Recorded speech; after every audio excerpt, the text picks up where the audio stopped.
12 years టైంకి 11.5% rate of ఇంట్రెస్ట్లో అప్పులు తీసుకొచ్చి, అసలు ఎవరైనా మన సొంత వ్యాపారం అయితే 11.5% at the rate of 11.5% per annum మనం అప్పులు తెస్తామా?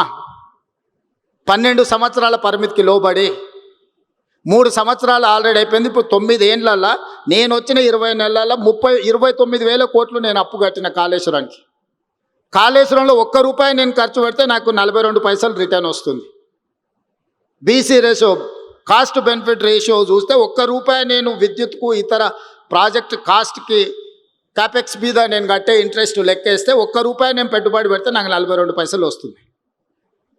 నేను 50 సార్లు పోయి మోడీ గారిని కలిసిన ప్రతిసారి నాకు డెట్ రీస్ట్రక్చర్ కావాలా, నువ్వు దివాలా తీసినోనికి డెట్ రీస్ట్రక్చర్ ఇస్తావు, ఎన్సీఎల్టీ పోయినోనికి డెట్ రీస్ట్రక్చర్ ఇస్తావు, నేను ఆన్ టైం కడతా అంటే నాకు డెట్ రీస్ట్రక్చర్ ఎందుకు ఇవ్వని ప్రధానమంత్రి గారితో 10 సార్లు మాట్లాడి మొన్న 26,000 కోట్ల రూపాయలని 35 సంవత్సరాలకు రీస్ట్రక్చర్ చేయించి 7.5% రేట్ ఆఫ్ ఇంట్రెస్ట్కు నేను ఢిల్లీ నుంచి సాధించి వచ్చిన. This is what my capability.